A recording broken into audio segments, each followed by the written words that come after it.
Hey, it's Conrad Thompson, and you're listening to Something to Wrestle with John Layfield. John, what's going on, man? Not too much, Conrad. I saw the sexiest man on the planet this past weekend. So I go into a StarCast, which is fantastic, by the way. Congratulations. And I run into Dave Silva. Dave Silva has lost. Well, first I heard Shawn Michaels' theme music playing Sexy Boy. And I look around, I see this guy gyrating all this stuff. And it was Dave Silva. I want you to look at this. I knew he wouldn't put the picture up. The man's lost 60 pounds. That is the sexiest man alive right now. Actually, and it went from sexy boy to hips don't lie. Makes a man want to speak Spanish. He was doing all the gyrating and stuff. Dave Silva is the sexiest man alive. I don't know who was before. He is now. Well, we're excited to have StarCast in the rearview mirror. We hope everyone had a blast in Dallas. It was a big wrestling weekend, John. I mean, big wrestling weekend. You got to share the stage with some absolute Hall of Famers and legends like Kevin Von Erich, Stan Hansen, Dory Funk Jr. I mean, what a who's who that was for Texas wrestling, right?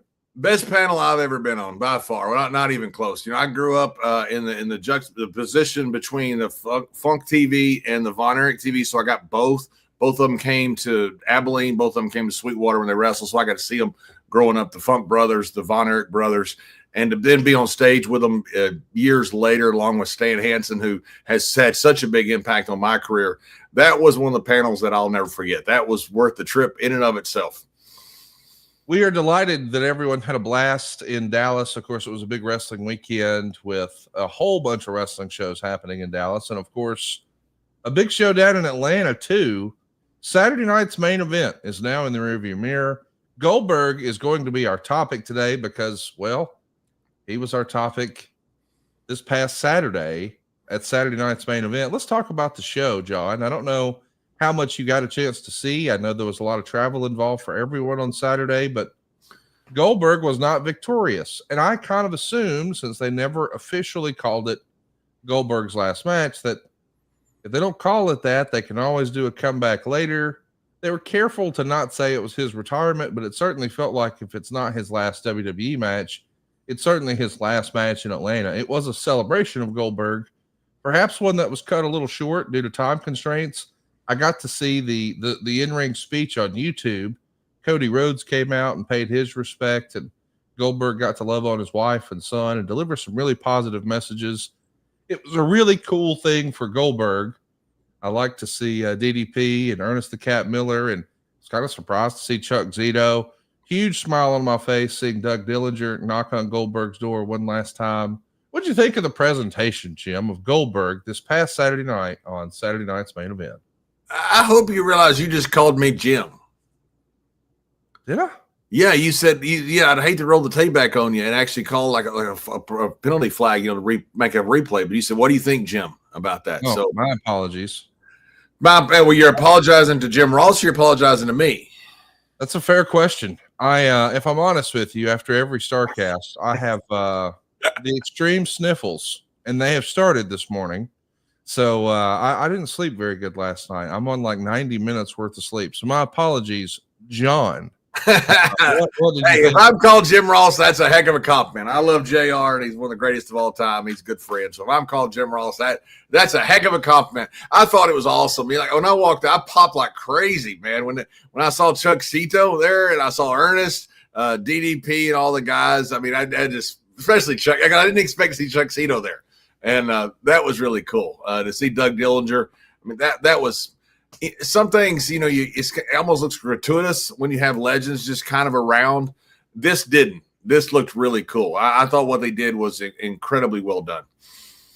I, for one, am excited to see Goldberg and any guy who's wanting, one last match. I really like that idea of celebrating these guys because, as you know, John, so many guys don't know they're going to have their last match. So if you have the opportunity to know that, hey, this is out, or this is it, I'm going to go back to my hometown, or I'm going to bring my family and my friends. Like, that's a cool thing. But is it something that you're an advocate for moving forward, or is that a little too new age of me to appreciate and want to celebrate guys in their last match like that? I remember when I had the last match with Rey Mysterio. It wasn't called the last match, obviously, but I knew it was because my back, and I knew that was going to be it. And Vince, I think the year before, somebody had their last, maybe Sean, maybe it was, I'm not sure, it was the last match there. And Vince wanted to stay away from it. That, hey, we don't want to start doing this at WrestleMania. Like, we have to do it every year. I agree with not having to do it. And I think it's character dependent. And I say character dependent, not person dependent. When that was my last match, I thought that was the way that JBL should go out. A sniveling little brat that gets mad and quits. I thought that was the perfect, scenario for JBL to leave. Didn't you want a last match? I had one. And it was exactly what I thought JBL should do. He should stomp his feet, get mad, and walk out. So I think it's character dependent. A guy like Goldberg, when I say guy like Goldberg, the character Goldberg, which is hard to separate from any person when you have a great character, because it's usually very similar to them, is completely different. That's a character I think that fits for a last match. Ric Flair fits for a last match. Man, guys like that, I think fit. So I think it's very character dependent. And mainly I mean like the heels. I don't think a heel should. I think a heel should do like JBL did: get mad, quit, and walk off and stomp your feet, and everybody boo you and laugh at you. I totally agree. I hope we see more stuff like what we saw from WWE and Goldberg this past weekend. For some of the great legends, is there anybody else out there that, obviously we're all sort of looking at John Cena in the end of the year, but when it comes to the legends, like a John Cena, like a Goldberg, is there anybody else milling around out there that you think, hey, that guy could be? Because, really what this opportunity from a storytelling affords itself, John, is you get to really focus on one of these guys and have a truly meaningful story, because as Eric Bischoff always talks about on the program, a lot of matches, a lot of stories need stakes. And for some legends, hey, maybe they're not really credible as a champion, championship challenger at this point, but the fans still want to see them. I think about the Dudley Boys. I think about the Hardy Boys. I look forward to being able to celebrate them one last time. Is there another act out there that you think of that way? Yeah, and I think one of the issues that you can have with last matches is the finality of it. Especially when you have a championship, people are going to start realizing that the last match that the guy's not going to win. And then what do you do when he does win? And you say it's his last match. I think there's sometimes stipulations can cause that last match. Okay, this is my career versus title, whatever it is. So you can put stipulations on it in addition to just saying it's the last match. Because I think you paint yourself into a corner sometime when you say it's last match because of where you might want to go forward with it. So I think the nomenclature can change a little bit, but you still get to the exact same point, the same finality of it, but also the same spectacle of this person being involved. Like Goldberg, if he had had a match that would have been title versus career, and then it's, to me, it's, you have a little different spin on the exact same thing. It's just all about wrestling. We can get anywhere we want. I think the Dudleys and the Hardys, problem with the Hardys right now, they're just about the hottest team in the world. It may be the hottest team in the world. I'm telling you, when I go to these signings, they're the longest line of anybody that's there. They are so freaking over right now. It's unbelievable. So look, I know Stevie Ray was looked like he was working toward one, or at least was hinting at it. Maybe he's just having some fun on social media. But I think a lot of these guys that have been such great legends could do stuff like that. They certainly have the ability to. And now it's changed. Back when I was 40 years old, 40 was old. And now it's not. Now it's not. Now 40 is, you're in the prime of your life. When I was turned 40, it's like, man, you're getting really long in the tooth. About time you retire. And now it's, boy, you just got in the prime of your life. So things have changed. Who do you think would be a good last match candidate? Well, listen, I mentioned the Hardys. I mentioned the Dudleys. I think Jeff Jarrett, hopefully, he's going to have a big send-off. I'd love to see. That's a big one. I don't mean to cut you off, but that's a huge one. I saw Jeff this weekend, and, man, he looks so good. He's Jeff's I think the world of Jeff. I think the world of Jeff's business acumen, his working acumen. He's a smart guy. I don't know if he's ever going to hang him up. I think that's the issue. He's as good now as he was 20 years ago. And he's got this great look. I did tell him in front of Stan, because he had the last cowboy on. Stan had that as his moniker for a while. I told Stan, I said, Stan, I always planned on stealing that from you. And I said, but Jeff stole it first. And I said, really mad at Jeff for stealing that from you first. I love that. Yeah, I mean, I think there's a handful of guys out there. One more might be a Chris Jericho. I think there's a handful of guys who can have a really meaningful one last run and generate a lot of fan interest. I love what John Cena is doing this year. I loved what we got to see. A bit of a celebration and a send-off for Goldberg this past weekend. Let's talk about Goldberg. You actually knew him before he ever joined WCW. Do I have that right? No, I didn't. I never met him. I didn't mean through the football circles. I saw the notes that you saw that came off a conflation of notes that were put together, was sent to us. No, I'd met him when he first got in the business, when he was still down in WCW, before he became a huge name. But I didn't know him back when he was playing football. So when you're first seeing or hearing of Goldberg, what is your first impression? I mean, because I know that at the time, man, you're blowing and going with the WWF, so it's not like you're able to catch the program on a regular basis. I know they had that Nitro replay on the West Coast, so sometimes maybe you got into your hotel and you may be able to catch the tail end of it or something like that. When, if at all, do you get a chance to see his stuff? Or are you just hearing, hey, he's one of their top acts now, and you see their merch at Walmart or whatever? When does he first on your radar at all?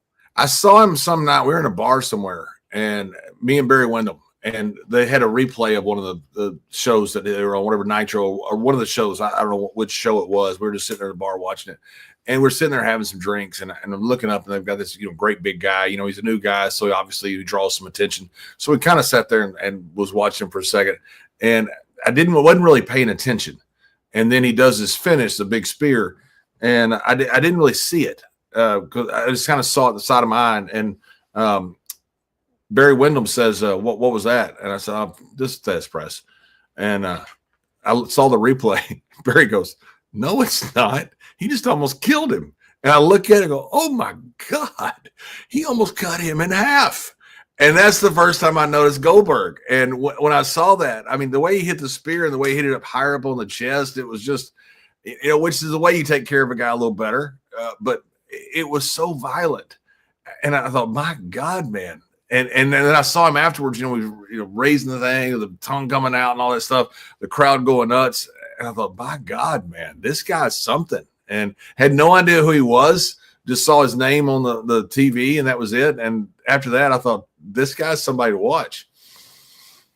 Man, it's interesting to see how quickly he became a star. When you really take a look at his debut on television to when people are aware of the streak, and then he gets hot, and then he wins the world title. I mean, we're talking September of 97 is the debut. July of 98 is when he wins the world title in the Georgia Dome, beating Hollywood Hulk Hogan. Really probably peak WCW. I mean, they put tens of thousands of fans in an arena in a dome on a regular Monday night show where everybody could have just stayed home and watched on TNT for free. Goldberg was a phenomenon really like no other during the Attitude Era. People all these years later, they still talk about the Attitude Era like it's, peak wrestling at its biggest. And when WCW was at their biggest, Goldberg was right there at the top. And he's not necessarily a guy who had been working for a long time or was even necessarily the greatest technical wrestler of all time, but the way he was positioned and promoted, it was about as perfect as you could get. And I know a lot of people have figured out now that Kevin Sullivan has closed the gap for us. This was the WCW version of Mike Tyson. And I think in that regard, they nailed it, John, didn't they? I think they did. And I've heard him talk about the Mike Tyson. It makes perfect sense. I think it's the Road Warriors was what I would closely associate it with. I mean, he came through, and the Road Warriors, when they came in, they wanted them to be heels, and they just destroyed people. I mean, people talk about the Road Warrior pop, and it kind of became a joke later, but that thing was legit, man. Man, the Road Warriors in the 80s, they were absolutely untouchable. And you would put the Road Warriors out there. Here's the Road Warriors, and look at the other corner against Bob and Joe. Just guys in white trunks, no knee pad. You didn't care. You wanted to see Bob and Joe die that day. That's what it was with Goldberg. They had such a deep roster, they could feed him so many people. And now, I don't care. Now, I'm not saying the reason he got over is because of the deep roster and feeding people. He got over because of him. The Road Warriors got over because of them. But, man, when he got over, that was one of the things they created. People really hit WCW hard about, oh, they never created their own stars. Bullshit. I mean, Goldberg was as big a star as there was in the world. And that's in a world that had Stone Cold and The Rock in it. It is a huge story for WCW. I mean, one of their greatest success stories. You know, there was always been a criticism of Eric Bischoff and saying that, oh, he never created stars. He just hired Vince's stars. Goldberg proves that completely wrong. Yeah. But I do want to ask, would his success have been possible in the WWE? I ask that because, you know, people are celebrating this past weekend. Oh, this is the 10-year anniversary of the women's revolution. But I remember when Charlotte Flair made her Monday Night Raw debut in Charlotte, North Carolina, Vince beat her in her hometown on her debut. Well, the reason we were drawn to Goldberg is, well, he never loses. So I'm wondering, with Vince's mentality being what it was once upon a time, would this streak and this phenomenon that is Goldberg in WCW, could it have ever even existed in WWE, John? Yeah, and I want to push back a little bit. Not that you meant this, but not the reason that Goldberg just got over because he never lost. He ruled teams. Yeah. I mean, he didn't go past the fourth inning. He didn't beat guys. He destroyed guys. That's why I'd say to me it's like the Road Warriors in the 80s, man. Those guys were untouchable. Goldberg was untouchable. He didn't beat guys. He absolutely destroyed them. You wanted to see him come out there. You just didn't want to see Goldberg win. That was pretty much a foregone conclusion. What you wanted to see was, how violent is he going to be? Right. How much is he going to destroy this guy? Because that was entertaining. You know, we watched it too. When we see Goldberg on, we'd watch it because it was just a car wreck in a good way. People love car wrecks. People love Mike Tyson. That's why the analogy with Mike Tyson and Kevin Sullivan makes perfect sense. I can see where Kevin Sullivan's coming from. I'm just looking at it from a different angle because of my history of what I enjoyed. And I enjoyed Mike Tyson as well, but I see it more as the Road Warriors. He saw it as Mike Tyson, but Tyson was a car wreck. Tyson comes out. I've seen Tyson come out in an arena. It's unbelievable to see him come out. I saw him against Galata in Detroit when Galata walked out of the ring when Rod's and friends with Hitman Hearns, and he got his tickets up there in Detroit, and we got to see the match. And when Galata walked out, when Tyson hit him, Galata literally walked out of the ring. That's how he destroyed people. And Goldberg was the same. Goldberg was just somebody you turn on, and you can't take your eyes off of him at that time. It really was one of those you had to be there type moments because, I mean, when a character comes along like Goldberg, I mean, it feels like he's stepping out of the pages of a comic book. He's stepping right off of the silver screen. The Goldberg character was a true classic. And that true classic, the mission goes beyond fit and fabric. It's about helping guys show up with confidence and purpose. Their gear fits right. It feels amazing. And it's priced so guys everywhere can step into confidence without stepping out of their budget. But what really sets them apart, it's not just the fit or the fabric. It's the intention behind everything they do. True Classic was built to make an impact, whether it's helping men show up better in their daily lives or giving back to underserved communities, or perhaps even just making people laugh with ads that maybe don't take themselves too seriously. True Classic leads with purpose. I've been rocking True Classic for a while now, and I'm telling you, you'll feel the difference the moment you throw one on. It's tailored where you want it. It's relaxed where you need it. There's no bunching, no stiff fabric, no BS. Just a clean, effortless fit that actually works for real life. So forget overpriced designer brands. Ditch the disposable fast fashion. True Classic is built for comfort, built to last, and built to give back. You can grab them at Target, Costco, or head right now to trueclassic.com/STW to get hooked up today. One more time, go to trueclassic.com/STW. You'll be glad you did. So listen, man, we know that Goldberg's going to have all kinds of crazy success on the rise. It's a high watermark moment when he beat Hollywood Hogan in the Georgia Dome. People are still talking about it all these years later. But we know that year at Starrcade, it comes to an end. So he wins the title in July, but come December, Kevin Nash will be the guy who ends the streak. And, well, some people would argue that WCW was never the same. Famously, Bobby Heenan said on the way back to the hotel that night, "We just killed the golden goose." Now, I do feel like we should talk about the elephant in the room. When you've created a character whose value is in that they never lose, yep. Have you not sort of booked yourself into a corner here, John? Like eventually he has to lose. That's pro wrestling, right? 100%. And a couple of things here. I want to go back because I didn't answer your question very well. I could have made it in the WWE. And I think the answer is not like he did in WCW, and not because of Vince. Vince created the Ultimate Warrior. So, I mean, he didn't have the talent that Goldberg had, and Warrior was over really big. Vince knew how to create monsters and create incredible spectacles. We just didn't have his roster as deep as WCW. So he couldn't go out there every night and kill people because we didn't have that many people. We had people we had to use. And so you either had to have competitive matches, which he could have done, but that wasn't the essence of the character. The essence of the character was not to have a competitive match, was to go out there and absolutely destroy somebody. And we didn't have a roster that was deep enough to do that. And so I think it would have been tough in WWE, and not because there was a different mindset about him, about people that didn't know what to do with him, but because of the logistics of the amount of people we had that could be fed to him. And you're right about the fact that I remember George Steele used to always say, okay, you've lost, now we can make some money with you. And that was the mindset back in wrestling back in the day. You know, you bring a guy in or a girl in and they remain undefeated for so long. At some point, it becomes a monster too big. And at some point when you beat them, you have a real chance of killing them because so much of their character has become involved with the undefeated part of it. Instead of this guy is a wrecking ball, this guy destroys people. Now all of a sudden it's all about the undefeated. You take that away from them. Now all of a sudden, what do you do with them? You know, in WWE, what you would do with them is you bring these guys in and you'd find a way to beat them fairly early so you didn't have that stigma on them. And that's one of the reasons that WWE would come in and would beat people. Now, I don't always agree with beating them the first night, like happened with Charlotte, what happened with Big Show. And, you know, sometimes that's a message that you're sending in a different way.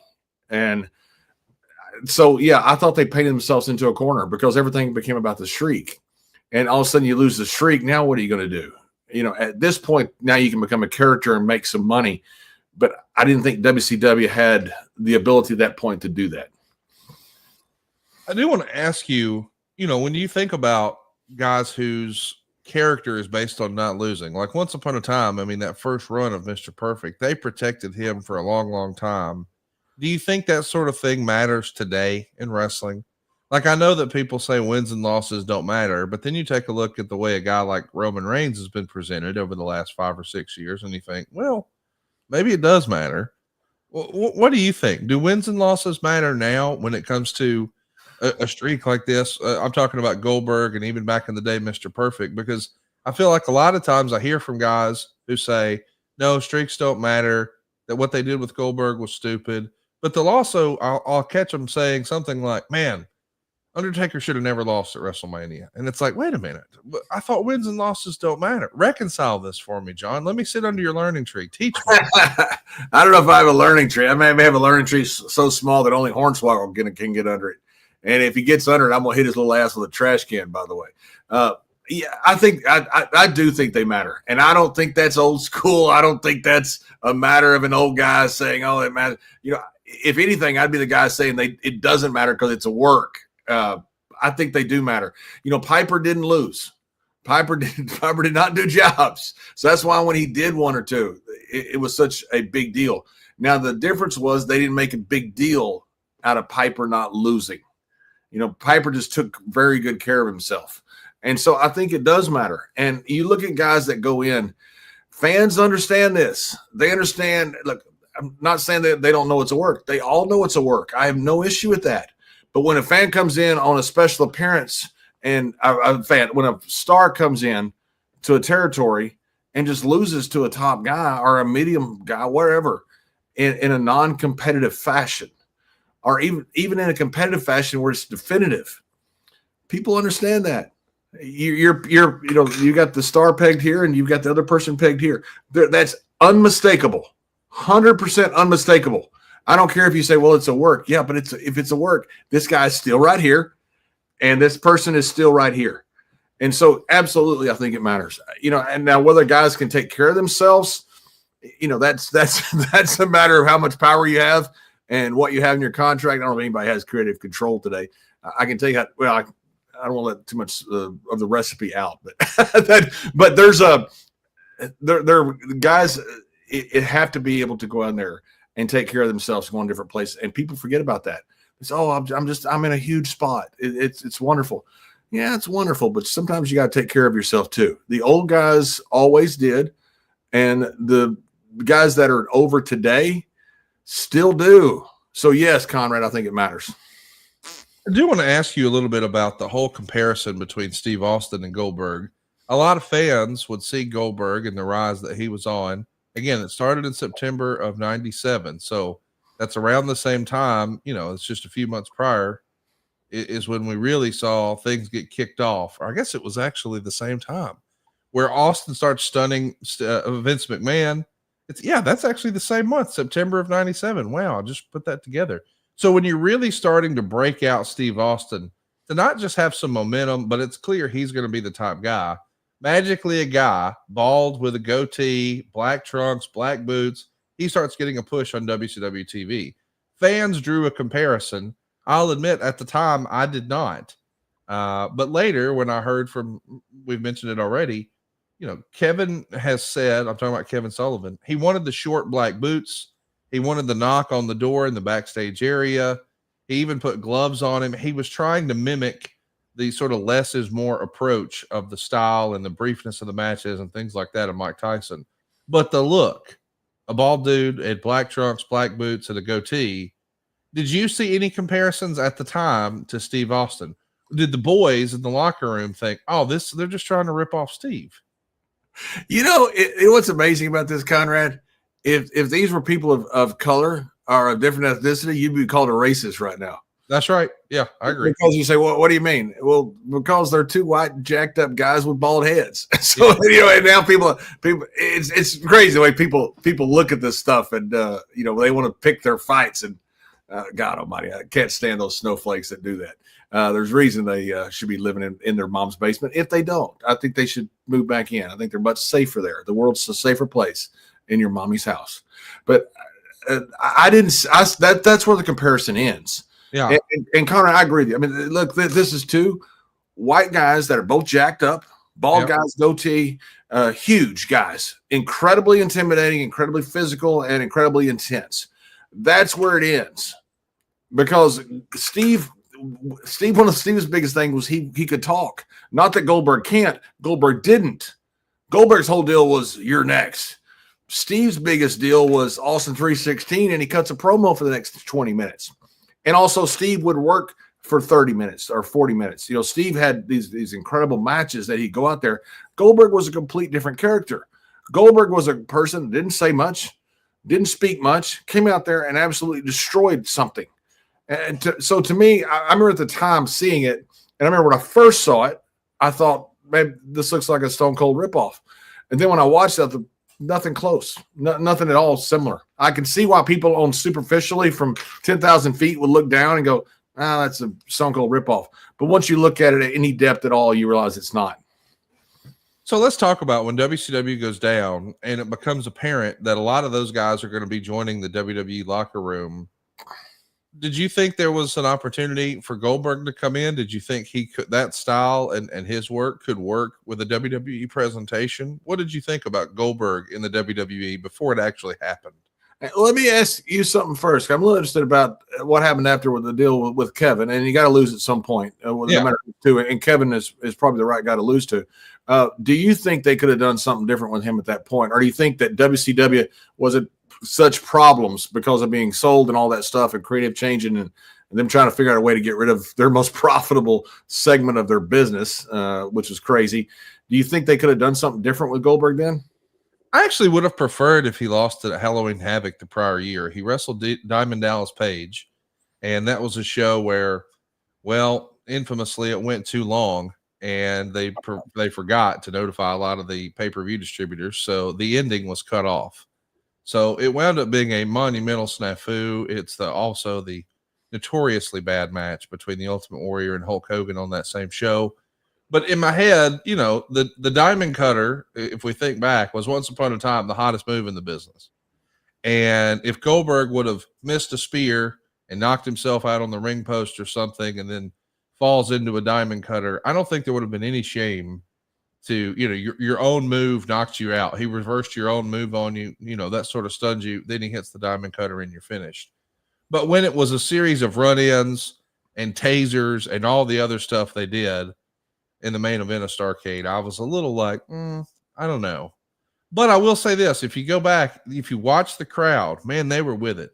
People underestimate how over Kevin Nash was in December of 98 and how some fans were ready for something new.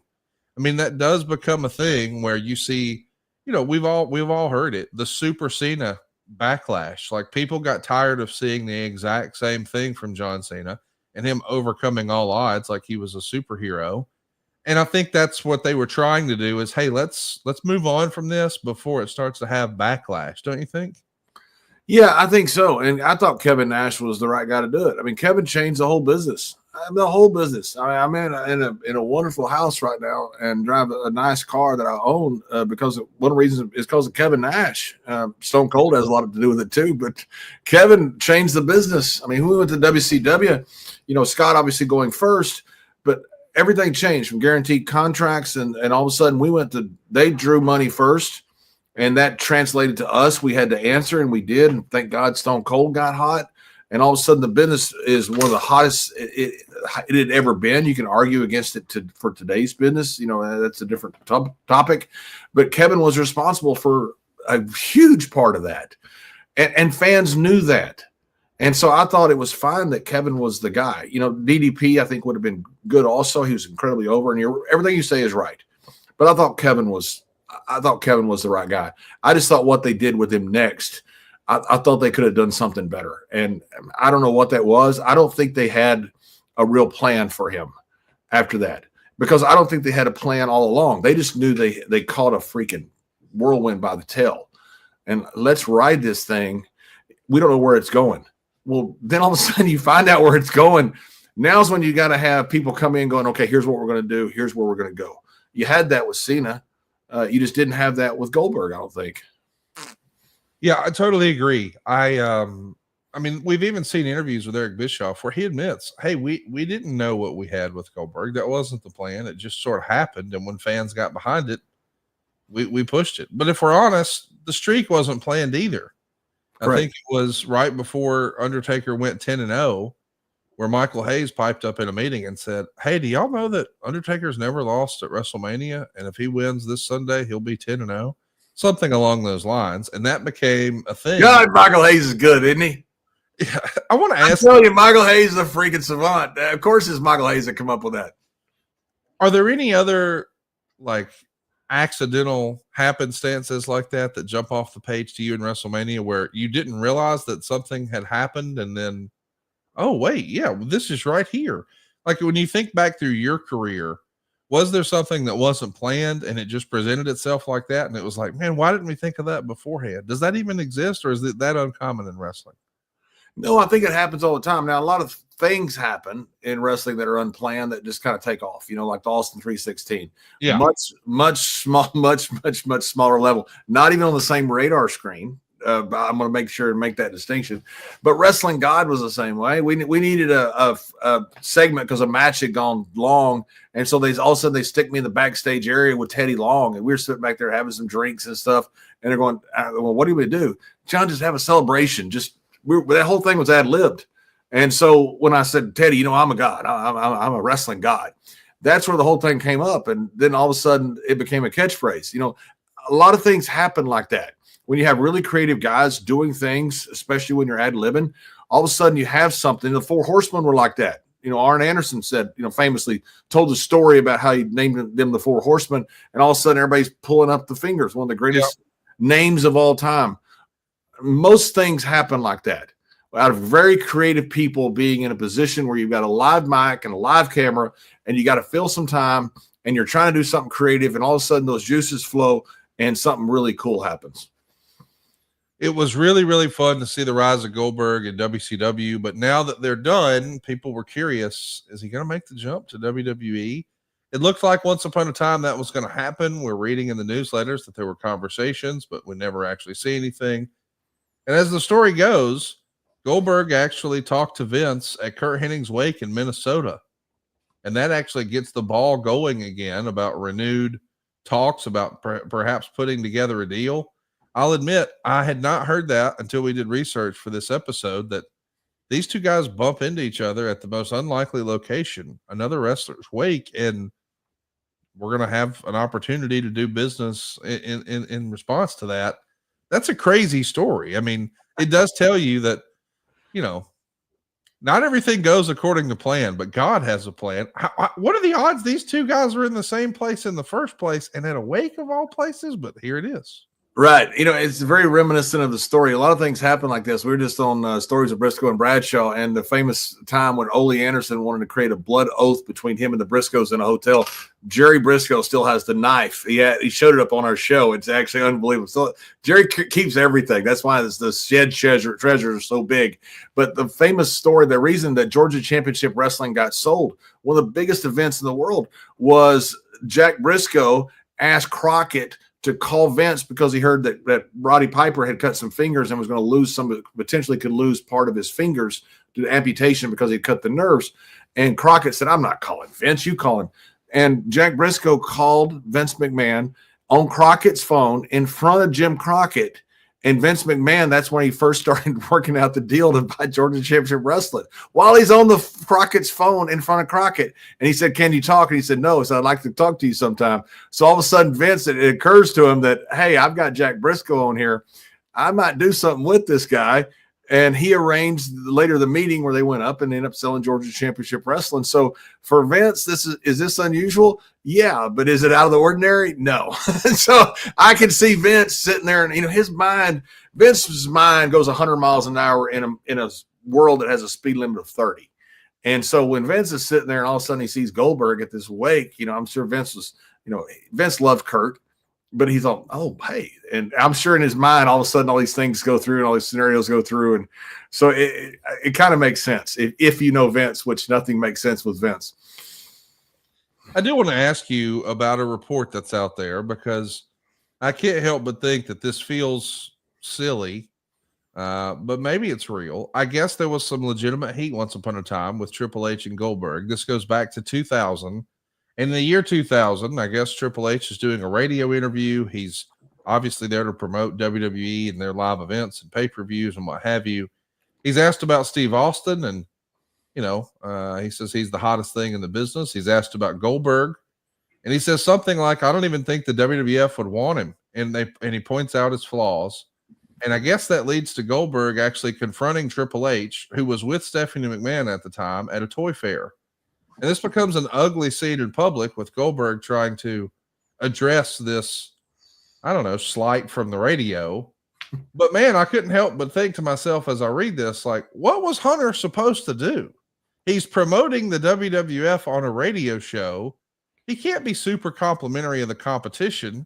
Isn't this old school? You're supposed to slag on the guy that is working for the other team. And it's all sort of understood that, hey man, I'm in character and one day we'll work together maybe, or I don't know, but why would Bill be upset about this? Isn't that a little silly? Yeah, I think so. But also, like, to Bill's point here, because I talked to Hunter right after this. I mean, literally right after this. I said, what happened at the toy fair? I mean, I saw him, I think the same day or the next day or something. I saw, and he told me the whole story. So I wasn't there, but I got the feedback right away from it. If you're Bill, what do you do? Right. Now, think about this. You're in a toy fair. This guy slagged on you, whether it's a work or not. And it is. Obviously, you're using a promotional thing. Maybe you're shooting ribbon on the square. I don't know what what Hunter's viewpoints are. But of course, you're going to bash the other big guy. You're going to put over Steve, and you're going to say, what about their guy over there in WCW? You're going to bash him. We're in a competition. We're trying to make money. One group is going to go out of business. So this is the time that this is exactly what you do, exactly what Hunter did. But I think what Goldberg did was pretty much what you do too. I talked to Hunter about, so what happened? And he said, Goldberg was really mad at me, yelling at me. And he said, and Hunter told me, He said, I don't know if it was a work or a shoot. And so, you know, you got to ask Bill. You know, maybe Bill was mad. Maybe Bill was working. Right. But whether he was or not, I thought what Goldberg did was the right thing. I mean, you got to come out. You see the guy that says all this crazy stuff about you. You're not going to wrestle him. You see him at a toy fair, you know, and I understand, oh, it's a work. Go shake hands with him. I get it, but there's a reason Goldberg's Goldberg and Triple H is Triple H. Yeah, there you go. And not everybody is Goldberg. And if you're not, maybe you need a handgun for home defense and self-defense. But you know that comes with serious responsibility. You need that handgun secure, but also accessible when it matters most. And too often that means choosing between locking it away or leaving it out, vulnerable to kids, guests, or intruders. And that's the problem that Stopbox USA set out to solve. They nailed it with the Stopbox Pro. It's 100% mechanical, keyless, battery-free lockbox that gives you instant controlled access to your firearm with no electronics, keys, or codes required. There's also no apps, just a patented 5-button locking system that responds to your unique input. It's fast, intuitive, and built for muscle memory. So you're not thinking, you're reacting. And when seconds matter, well, that makes all the difference. With Stopbox Pro, you don't have to trade safety for speed or peace of mind for readiness. Your firearm stays secure, but always within reach. And by the way, you don't have to worry about tariffs. Everything from Stopbox Pro is made right here and sourced right here in the United States. Stopbox Pro is also TSA compliant.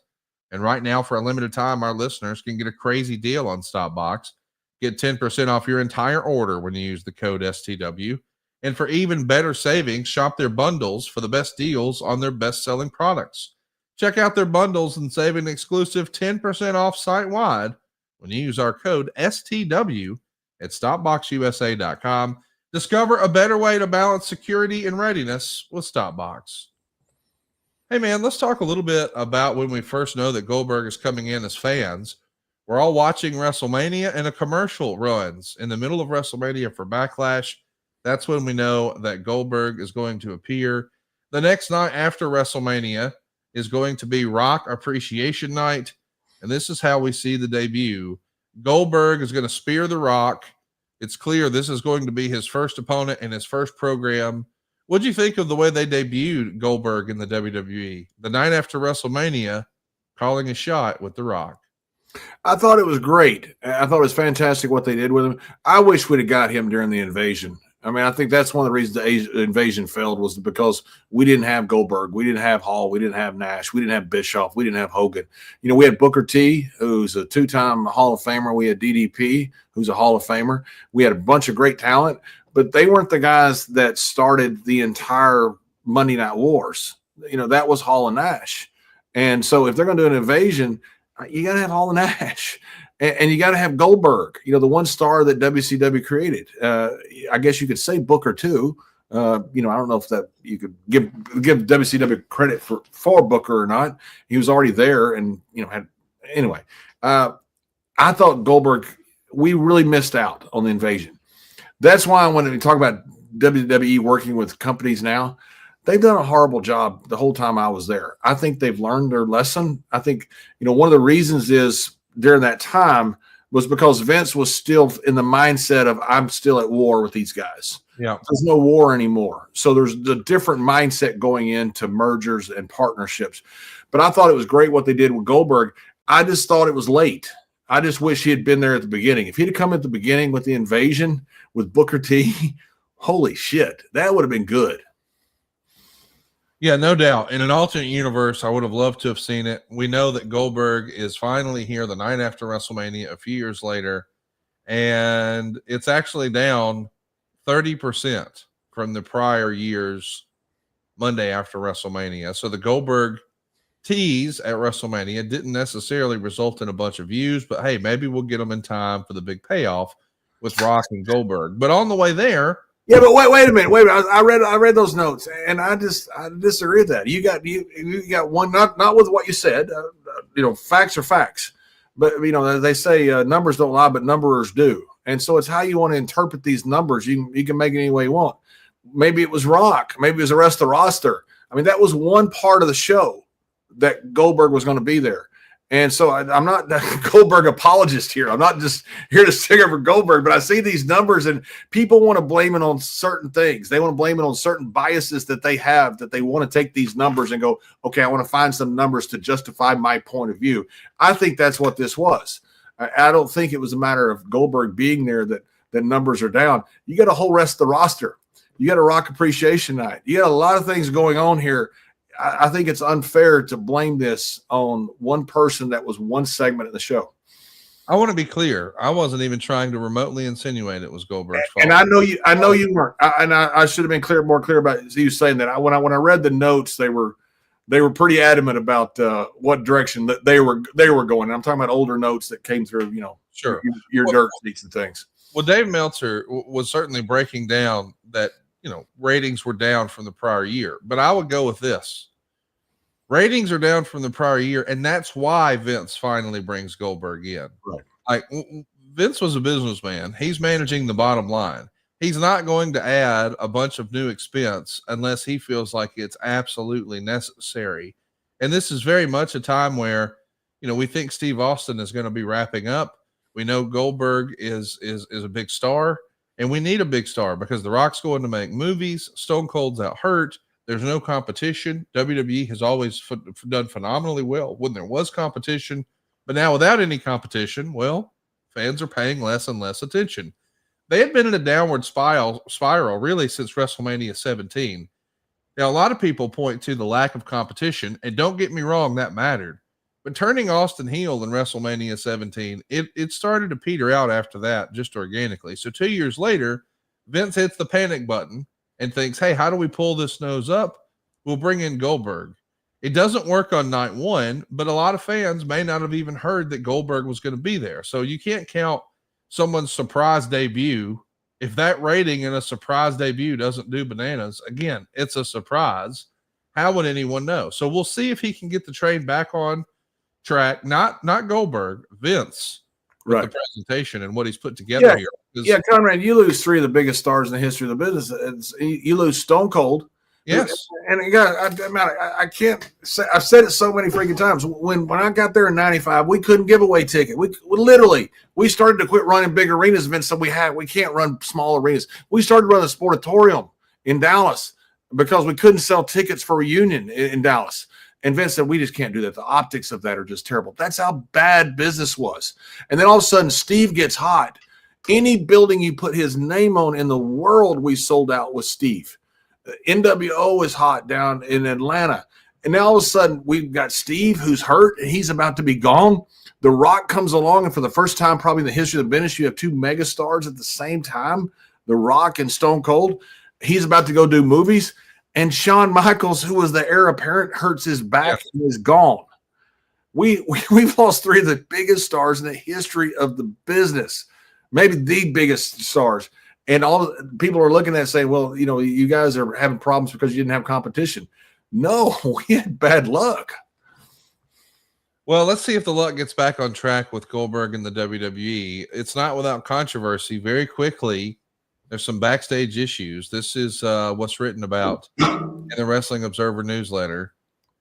Goldberg was talking to Kevin Nash earlier in the night about his angle where Nash was going to powerbomb Jericho, and Goldberg made a comment about Jericho's selling, which naturally got back to Jericho. It's believed that either Nash told Jericho or more likely that Shane Helms overheard the conversation and went to Jericho.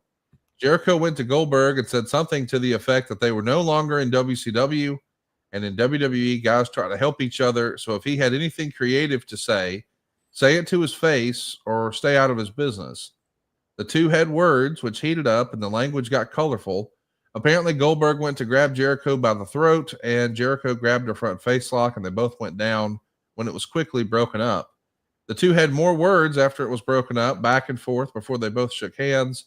In some circles, Jericho is kind of a locker room hero since Goldberg is the outsider, and there's the natural resentment to him getting a great deal and starting out on top, having never paid his dues. Plus, Jericho stood up to a guy who's probably a good 6 inches taller and 55 pounds heavier than he is. Talk to me about this. When do you remember hearing, oh my God, Goldberg and Jericho had a dust-up backstage. Tell me about this. Yeah, I heard about it right away. I'd never heard that, who may have relayed the message to Jericho. I don't know how they figured out it might be Nash or Hurricane. I no idea. No idea the veracity or truth of any of that. It's the first I'd ever heard about when I saw those notes. It just happened. Shit happens. Shit happens backstage sometimes. Jericho is a stand-up dude. Jericho is not scared of nothing. And Goldberg and he got into a confrontation, and I saw the notes that you read that people were jealous of Goldberg because he didn't pay his dues and all that crap. That ain't true. That is 100% not true. They got this huge star from WCW. We're glad he was there. When you bring in big stars like this, is there a little jealousy? Yeah, because I want his spot, not because he didn't deserve to be there. I just would like to have his spot. And so, of course, there's some jealousy there. There should be. If you're a professional, you should want that guy's spot. But when they come in like that, guys are happy because you have somebody else to work with. You have somebody else to draw money. You have somebody else that's on the roster. That's a good thing, not a bad thing. You may have a few guys that get their panties in a wad and get all upset about it. Those guys aren't going to be your top guys anyway. You have guys that are going to pout and all that. And I'm sorry, those guys usually aren't the guys that aren't going to draw money anyway. You may have some guys that have some issues, but that's over. I want that spot, not because that guy doesn't necessarily deserve it. And we just thought, anytime you hear about a fight or a dust-up, I don't know if it was a full fight, but it was a dust-up, boys love it. It's fun. And, we all want to know what happened. We want to hear it from every different perspective. I heard it from Jericho's perspective. He told me directly to me what happened, like he told to a lot of people. We talked to anybody who were witnesses there. The boys enjoy stuff like that. Hey, I do want to ask you about a pretty famous backstage skit and what you thought of it, and if the boys had any reaction to it. I sort of gave the example earlier of when Charlotte Flair made her debut on WWE TV. She was in Charlotte, North Carolina, and she lost. She lost to Natalya that night on Monday Night Raw. But one of the first times we're going to see Goldberg here in this first run with the WWE is in a backstage skit where Goldust is going to be gifting something to Goldberg. And it winds up being a big blonde wig that he puts right on his head. Now, I realize this is WWE and it's sports entertainment, but this is not the presentation that we saw of Goldberg in WCW.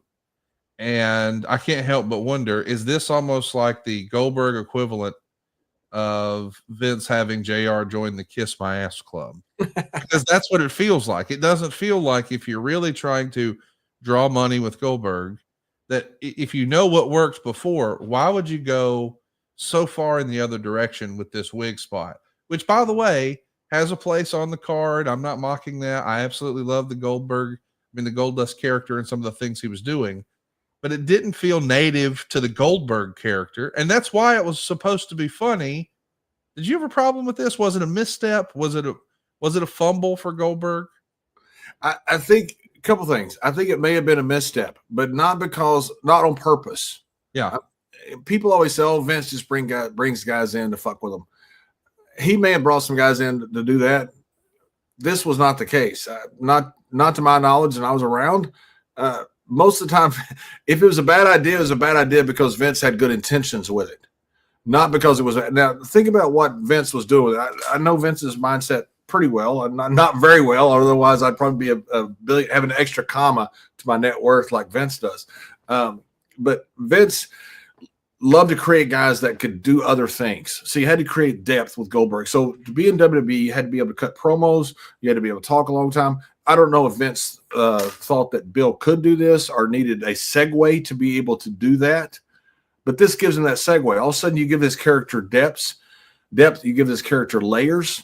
Now, all of a sudden, you start creating stuff for Goldberg where he can do some promos and where you can have the opportunity to say something more than just "you're next." So I understand the mindset of Vince coming at this, which, you put it on a piece of paper. I think it works. Now, did it work or not? Probably not. I think I agree with you. It probably was a misstep. But if it was a misstep, it wasn't a misstep because, hey, we're going to mess with Goldberg. It was a misstep because Vince was trying to create layers for Goldberg's character. Because I know exactly what Vince was thinking, because I've talked to him a million times about it. That what Vince likes to do with characters is develop things that people don't see and different ways you can go with the character. because you got to be on episodic television. You got to be out there every single week. And we don't have a roster to run through like he did in WCW. So you have to create different ways for him to get over. And I think if it was a misstep, it wasn't a misstep done on purpose. I will say, too, as a reminder, I agree with you. It wasn't done on purpose. He put Stone Cold Steve Austin in a little tiny cowboy hat and made him sing Kumbaya really terribly. And Stone Cold crushed it. Yes. I mean, instead of it being something that humiliated the Stone Cold Steve Austin character and this badass Austin character, it gave a whole new, as Bruce would call it, a fresh paint of coat. I mean, that's exactly what it was. So I get why he's trying this with Goldberg, but I don't know that the Goldberg character was necessarily firmly established to this WWE audience yet. So I don't know. You know, I've talked to Vince about Hogan before. You know, Vince was, you know, writing the promos. Brother, I was on the world's largest Harley right now. They're the world's largest arms. The Harley drops out. And the next thing you know, brother, I'm going 14 miles on the world's largest arms because I had to get to the arena. And then I ran to an ocean and I swam 22 miles, fought off the sharks because Hulkamania has to rise. You know, Vince was the one that wrote that stuff for him.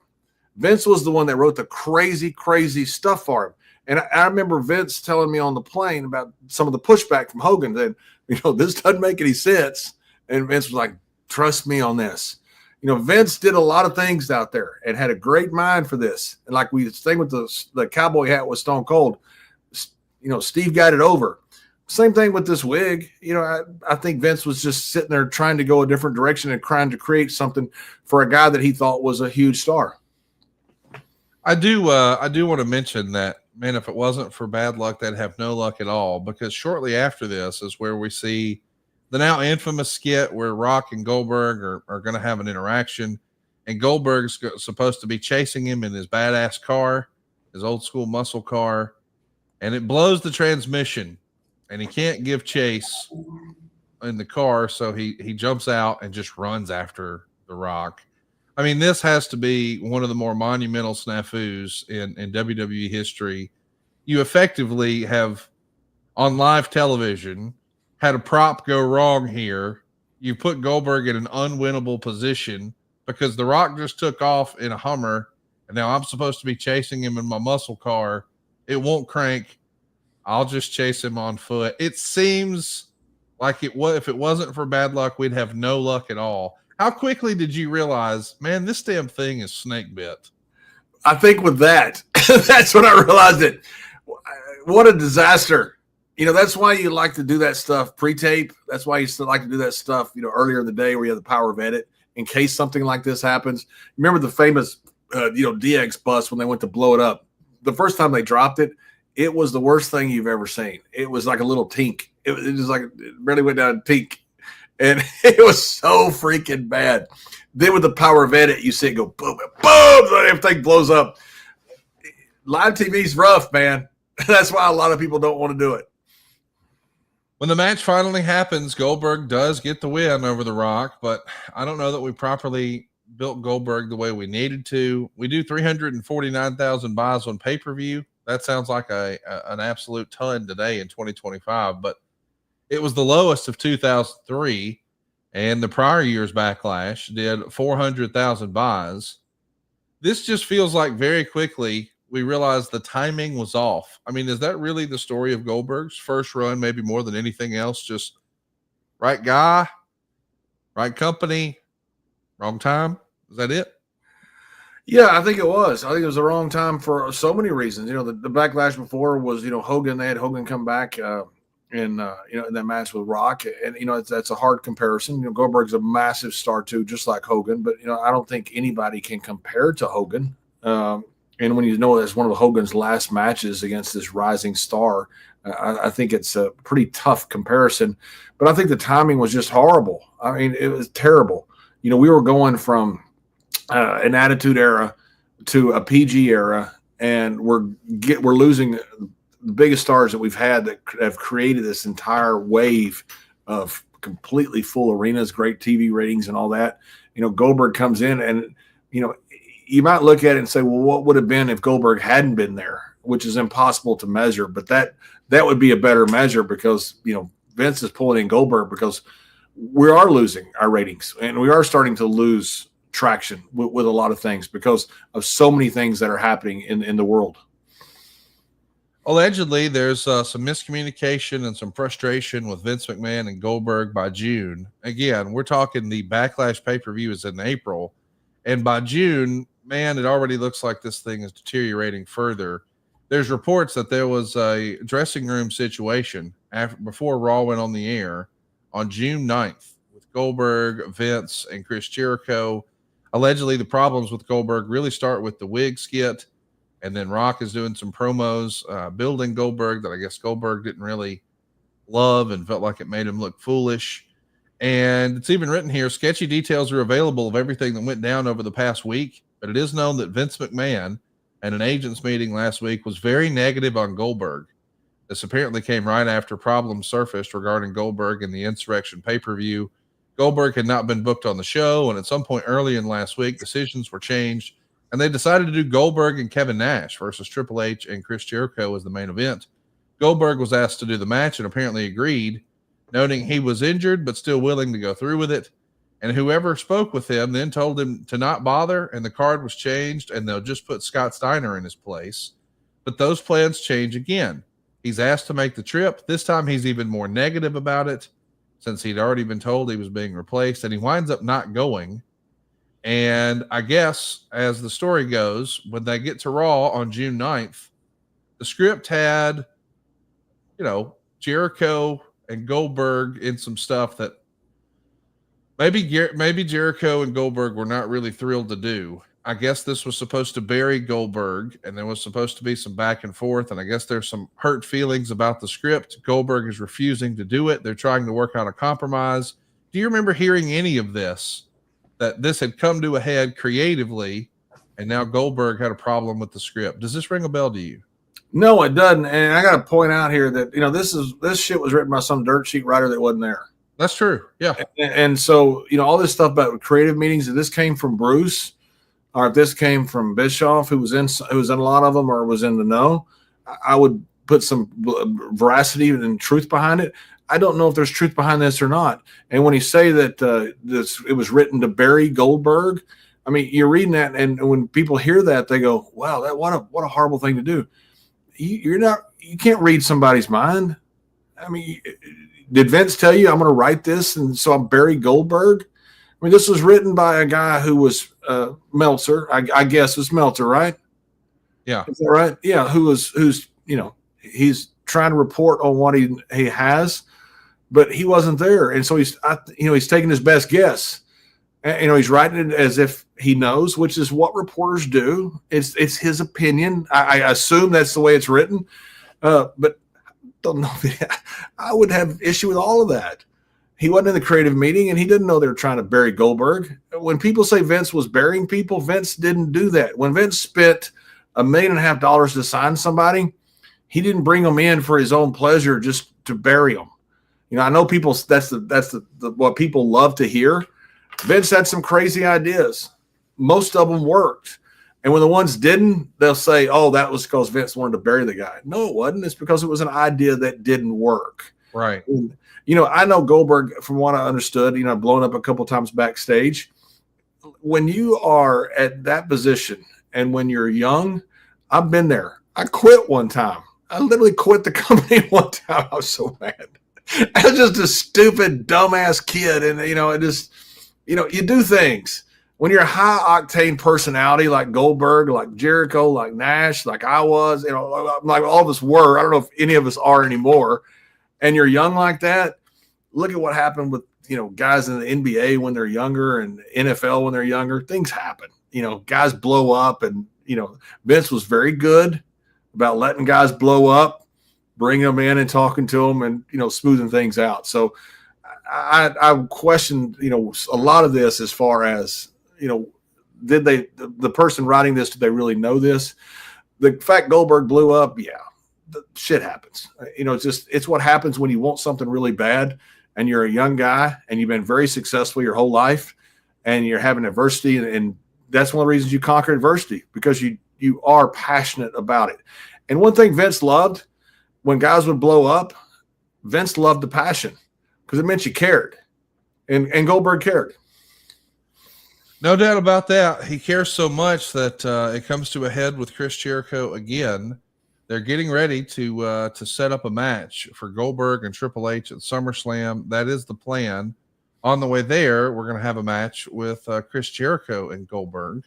And I guess in exchange for putting Goldberg over, Jericho was asking to kick out of the spear, saying that, hey, Rock had done it before falling victim to a second spear and then a jackhammer. And as the story goes, Goldberg refused, saying to Jericho something along the lines of, well, you're not The Rock. I don't know that went over very well, but it does feel like, according to Dave Meltzer, that the company is giving up on the idea of Goldberg and probably wishes they could have gotten out of the deal at this point. And of course, there's a lot of blame to go on creative, but I want to ask you about just wrestler etiquette, because this to me seems a little silly that we're even having these conversations, but maybe I don't understand wrestling. So I'm trying to learn here today.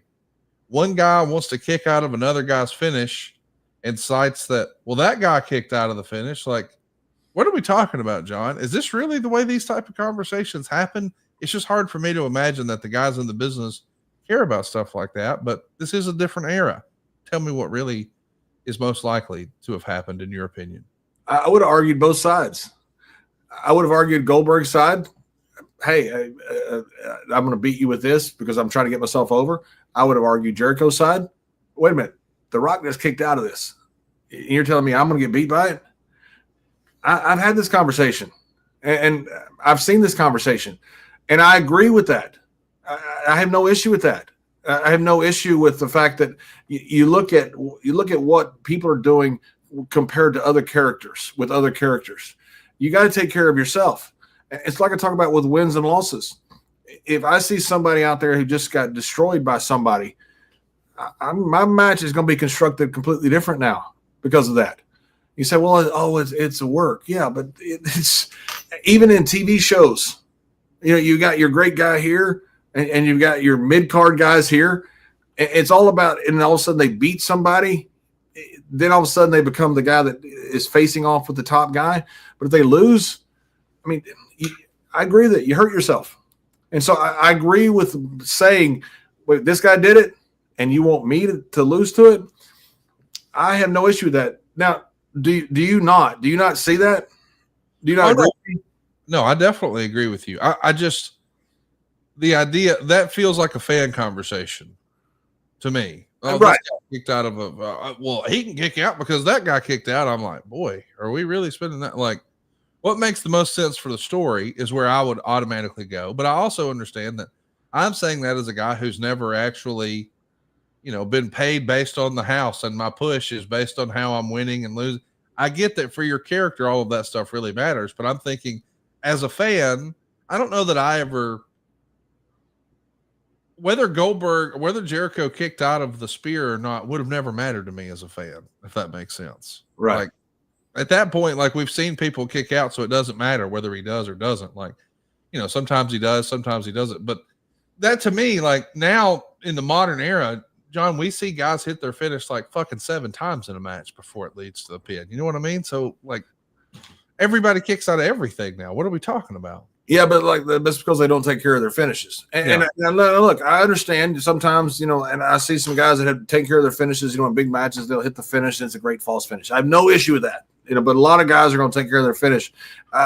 But when you start putting a match together, if you want to take care of your finish, you beat guys with it. Yeah. You don't let them kick out of it. But the time not to take care of your finish, and I'm not putting words in Goldberg's mouth here about what happened backstage. I wasn't there. But it is not the time of after, hey, I let so-and-so kick out, but I'm going to beat you because I'm taking care of my finish. It is The Rock. He's become the biggest movie star in the world. At the time, he was going off to do all these movies. So, and to Jericho, like, wait a minute.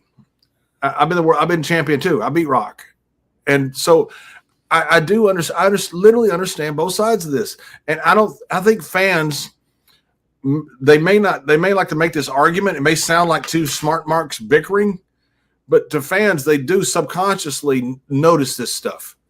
I mean, you notice if a guy goes out somewhere and just gets beat in a non-competitive match. And so to me, it's very similar. If a guy goes out there and gets beat in a non-competitive match and then comes and wants to work with me, it's not going to be a competitive match. I'm not going to agree to it.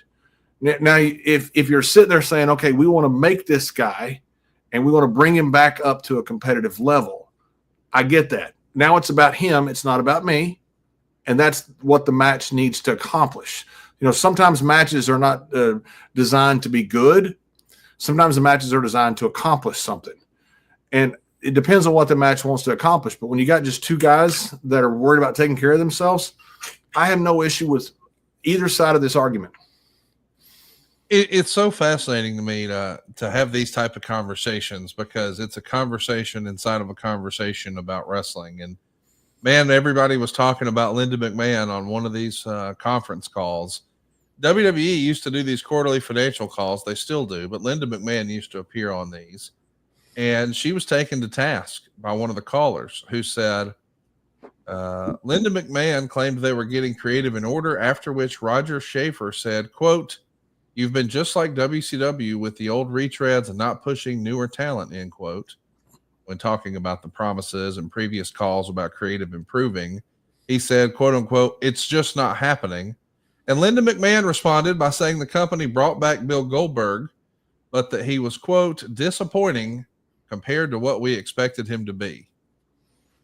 Now, guys, I want you to appreciate, I don't think a statement like this has ever been said before on any WWE earnings call, where, a really high ranking executive, Linda McMahon, singles out a specific talent and says, disappointing compared to what we expected him to be. Like, if you're Goldberg, how would you feel, John? Reading that? My God. I would be hot.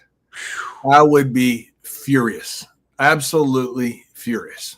If somebody said something to me about me like that, absolutely furious. That would have been a call as soon as I heard that, and something would have been done about that. Because guys, whatever something is, it'd have to happen. Either I'm leaving the company, something's happening, I'm turning heel, something's happening after that. I think that's a bridge too far. Yes. I mean, that's a bridge too far. I don't think you should say something like that. I think Linda was completely wrong in saying something like, you buried your talent that you just paid 7 figures for. I mean, you got to be kidding me. So you're burying yourself is what you're saying. You're the one that paid him. I thought it was complete. I think it's completely wrong that was said. It's amazing, because after this, we do see Goldberg and Jericho at Bad Blood, but they don't have a Goldberg match. It's a much longer match. The whole thing feels like just a massive misstep between Goldberg and WWE, because I understand what Linda was saying technically may be true. They did not get the return on Goldberg they were hoping for. However, I don't think we can put all the blame for Goldberg. I mean, no. This is just as much creative, if not more so, on the WWE. Goldberg is the one that was selling out arenas down in WCW. That's right. So are WCW creative guys that much smarter than WWE guys? Come on. Are you taking a guy who was the hottest thing in wrestling, and all of a sudden you bring it up here and go, oh, it just didn't work, he sucks? Wait a minute. This was the guy who sucked, who was beating us in the 83 weeks. He was a big reason that we were getting our ass kicked was because of Goldberg. And you're the one that paid him 7 figures, and now you can't figure out something to do with him? On a much smaller level, when we brought in Mark Merrow, he was first guaranteed contract. As Johnny B. Bad, he was really good. Then we brought him in with Mark Merrow, and they didn't know what to do with him, because Dusty knew what to do with him. And so you brought in these guys, and there was either not research done into what Goldberg was, what Goldberg could be, what you wanted Goldberg. But something here is amiss, and you can't blame all this on Goldberg. I don't know how much Goldberg percentage-wise gets the blame, but WWE gets a huge percentage of the blame. And to say something like this in a conference call, I think completely – well, come on. You're shitting on your own product. It makes no sense at all. Something else that makes no sense at all in 2025 is not using Cash App. Cash App can do way more than you think to make your money work for you. If you direct deposit at least $300 in paychecks each month and use the Cash App card for purchases, you can earn up to 4% annual interest on your savings. There's no hidden fees, no minimum balance requirements. Also, you can hit your savings goals even faster by turning on the Roundups feature on your Cash App card. With Roundups, every purchase you make using the card is rounded up to the nearest dollar. And that spare change, well, it automatically gets put into your savings. How cool is that? So don't let your money sit around and gather dust. Make it work for you. Take advantage of high interest savings on Cash App today. And for a limited time only, new Cash App customers can use our exclusive code to earn some additional cash for real. Just download Cash App, use our exclusive referral code STW in your profile, and send $5 to a friend within 14 days. And you'll get $10 dropped right into your account. Terms apply. That's money. That's Cash App. Cash App is a financial services platform, not a bank. Banking services provided by Cash App's bank partners. Prepaid debit cards issued by Sutton Bank, member FDIC. Direct deposit, roundups, overdraft coverage, and discounts provided by Cash App, a Block Inc. brand. Visit cash.app/legal/podcast for full disclosure. Listen, Goldberg is yeah, hey, Conrad, let me right quick. I want to point out, look, I think the world of Vince as a creative guy. A lot of people say, oh, WWE was under Vince was terrible. Really? He bought the company for $1 million from his dad in 1981. He sold it for $9.3 billion. It's one of the greatest stories ever. Everything we have in wrestling right now is a lot of it has come about because of Vince McMahon. He's that good, but he has had a million failures. You look at what ECW did. ECW was this incredible hot brand that everybody loved. WWE killed it. I mean, killed it. Sabu. We never figured out what to do with Sabu. We never figured out what to do with the NWA when we brought them in.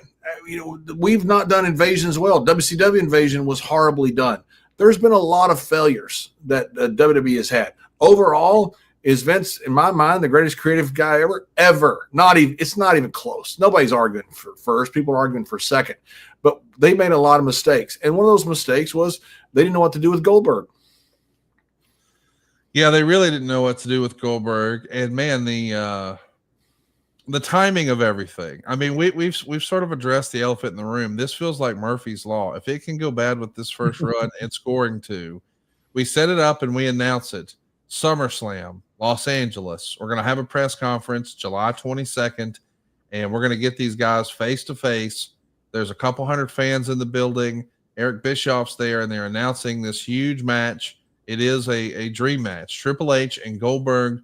We know that there was some real life animosity. It's finally going to happen. And then it didn't. The first ever meeting was actually at a house show in San Jose. Triple H's leg was not doing well, so much so that he's not even able to run the ropes. Goldberg's left arm is heavily bandaged because he had an operation to remove some infection. That does not sound good. And before you know it, Triple H is going to have to be on the shelf. He's injured. He's got a torn groin. He's going to be on the sidelines. So now they're going to pivot. Even though the original plan was to finally have this dream match, they're going to go into an elimination chamber. So it'll be a variety of guys in the match now. And along the way, when Triple H goes down, they're going to reach out to Goldberg and ask him to go to Australia as a Triple H replacement. This is a last-minute deal. As the story goes, Goldberg was contacted by Jim Ross and asked to go on the tour. And that would have meant he had to do more than his contracted number of dates for the month. But he recognized the nature of the situation. It's a favor to the company. But he notes that, hey, man, we're in Atlanta. My passport's in San Diego. So I'm going to have to go back to San Diego. I can't just fly straight to Australia.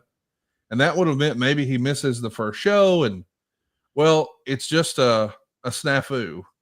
I mean, this thing feels snake bit in every direction, man. Like, they can't win for trying. Frustration has to be the word that best sort of describes this relationship on both sides at this point, don't you think? Yeah, 100%. Yeah, I've been in a lot of places where, sometimes because I carry my briefcase with me different places and I leave it, different places for signings and for, dressing room stuff. Sometimes I'll have my passport with me. Sometimes I won't. If I have my briefcase in a secure area or place I trust, a lot of times I'll have it with me. I always have it with me in case I need to go somewhere, in case Mexico calls, in case, it used to be Vince. I need you in Europe, or I need you in somewhere next few days, and I'd be on the road somewhere, and that's happened a few times.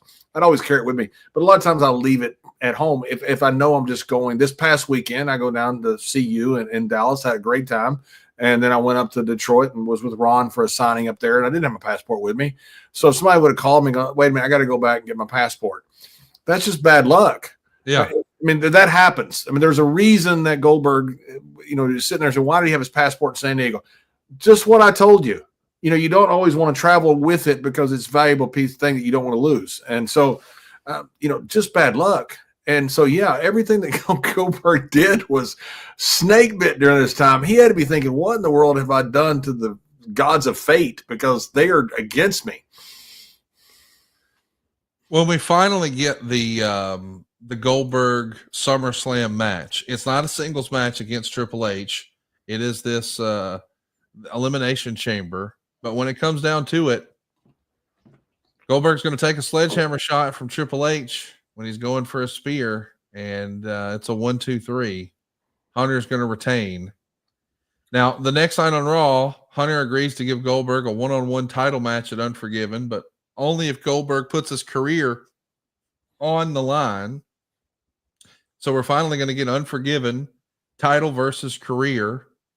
And after like 15 minutes, Goldberg beats Hunter. Respectfully, I don't think anybody wanted to see a 15-minute Goldberg match. It tells you even now, we don't really know why we're doing what we're doing with Goldberg. And I get that Triple H had a reputation, fairly or unfairly, for having the longest match on the pay-per-view. Maybe he felt like, longer was better. Maybe that goes back to the Harley Race or the Ric Flair era. I know that was a big piece of his fandom. But Goldberg's not the right opponent for a long match. And I think almost the longer you go, the more it exposes the mystique and magic and like nobody wanted to see Mike Tyson go 10 rounds, John. They wanted to see Mike Tyson knock somebody out in the first round. And so when we're not getting that, it's like, well, what's the point? I don't, it feels like it's a misstep in every direction. This first run for Goldberg and WWE is just snake bit. Yeah, but now what would if you saw Mike Tyson have a 6-round bout that was like Hagler Hearns? Right. Yeah. If you see that, you think, oh my God, man, that was great. I think that's what Hunter had in mind. Right. I'm out there a lot of times with guys that they say, oh, he can't go very long. I'd always want to show I could take it 15. I could take them all. The old vets used to always say, I can take anybody and make it work.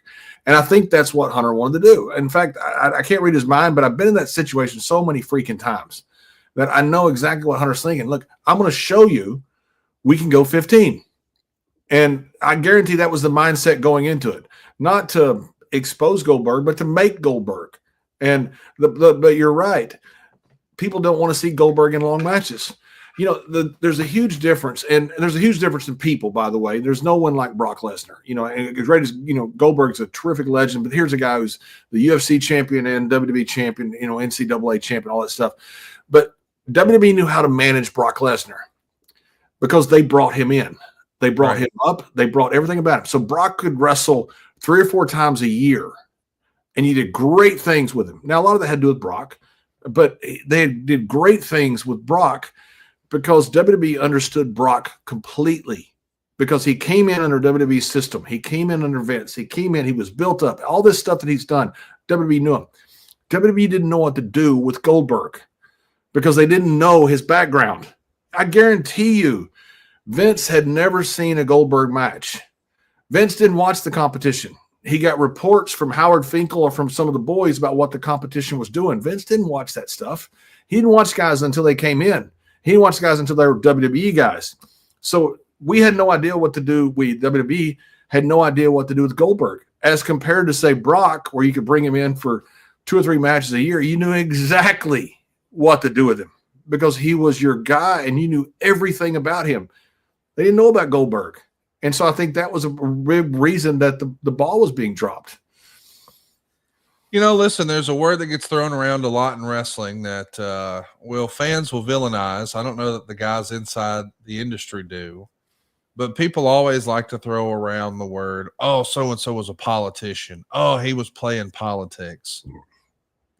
That's said like it's a negative thing outside of the industry by fans. But people in the business almost hear it thrown around like it was a compliment. And I want to ask you about this because Goldberg does beat Triple H, but it takes 15 minutes. Do you think it would have been a bad political move for a guy like Triple H here over 20 years ago? We should remind everybody this is over 20 years ago. Losing in a couple of minutes, like would it have hurt him politically? Would it have hurt his value, his personal business to do a job very quickly, like we saw so many guys do in WCW? Like, I know when he comes back years later, we'll call it 2016, and Goldberg's just running through people, man, that's when fans, it really clicked. But this first run, we're not really seeing guys signing up to do that. And I can't help but wonder, is that wrestling politics where they thought, hey, if I lose in 2 minutes, I'm positioned like I'm an enhancement talent, and top guys don't lose in 2 minutes. I'm not losing in 2 minutes. Was that the right attitude then? Was it necessary for guys to dig their heels in on something like that? If they would have done what needed to be done to get Goldberg, quote unquote, over with the fans, and that's that quick finish, would it have hurt him long term? No, it wouldn't have. And I don't think that was the mindset of Hunter at this time. I think Hunter's mindset was like I told you, I think he thought that he could say, hey, I can take anybody 15 minutes. And so what I think they were trying to make Goldberg into was more of a WWE guy. And he wasn't a WWE guy. He was a wrecking ball guy. He was a road warrior. He was like Brock now. You know, Brock's had some really long matches and done some really great things, but Brock now is this beast that just kills people. It's a different Brock, you know, that we had, you know, he's a car wreck. And you love that. Goldberg was a car wreck.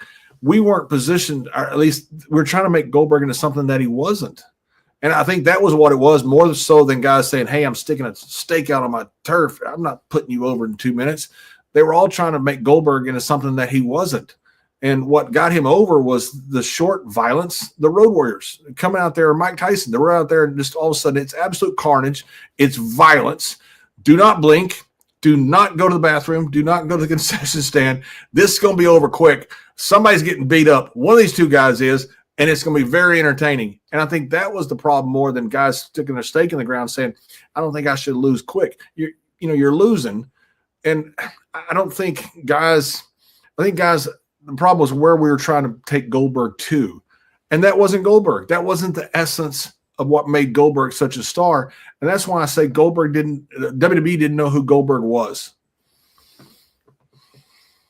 We know that, thankfully, eventually, this is mercifully going to come to an end.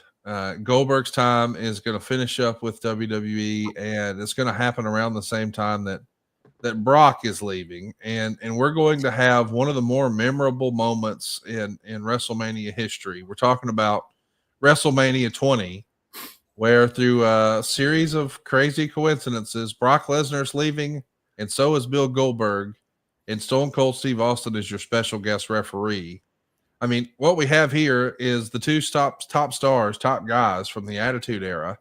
On the WCW side of things, it's Goldberg. Of course, on the WWF side of things, it's Stone Cold Steve Austin. And they're in the ring with what was once upon a time known as the next big thing.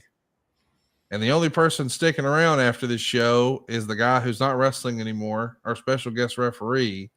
Fans were smart fans that night in Madison Square Garden. And this was, I mean, do you remember ever seeing a match like this in history where the fans were against both guys? I mean, they were. This was one of the most brutal things I've ever seen. I watched the whole thing, and I remember seeing it backstage, and I remember thinking this could be bad. I had no idea it'd be that bad. I mean, we thought this could be bad, but we had no idea it'd be that bad. Think about that picture you just put up. You got Stone Cold and Goldberg and Brock. I mean, look at this. That's the two biggest stars of the Attitude Era. That's people's childhood right there. Yes. That's guys who changed the wrestling business forever out there celebrating. Then you throw in a guy like Brock Lesnar, who's about to leave the company, by the way, to go win the UFC championship and come back. I mean, you had three. God almighty, man. It's like freaking Gotch and Hodge and Londos and Thez all in the ring together. You know, it's just, that's insane. And the fans 100% shit on it. It was unbelievable. There was zero they could have done. Zero. No matter what they did, there was zero they could have done to anything. You can go 30 seconds, you can go 30 minutes, you can go 30 hours. It ain't going to matter. There was no winning that night in the Garden. We know that thankfully that was not the final note in Goldberg's career in WWE. And I, for one, am grateful for that. He got to come back 12 years later. He comes back in the 2016 Survivor Series, and he beats Brock Lesnar in 86 seconds. Think about what we just said there. Goldberg comes back in 2016.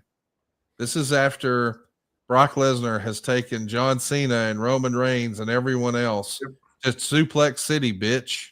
He's ended the streak. And Goldberg comes back and beats Brock Lesnar in 86 seconds. I mean, just an unbelievable moment for Goldberg and WCW fans. He even defeats Kevin Owens for the WWE title in February of 2017.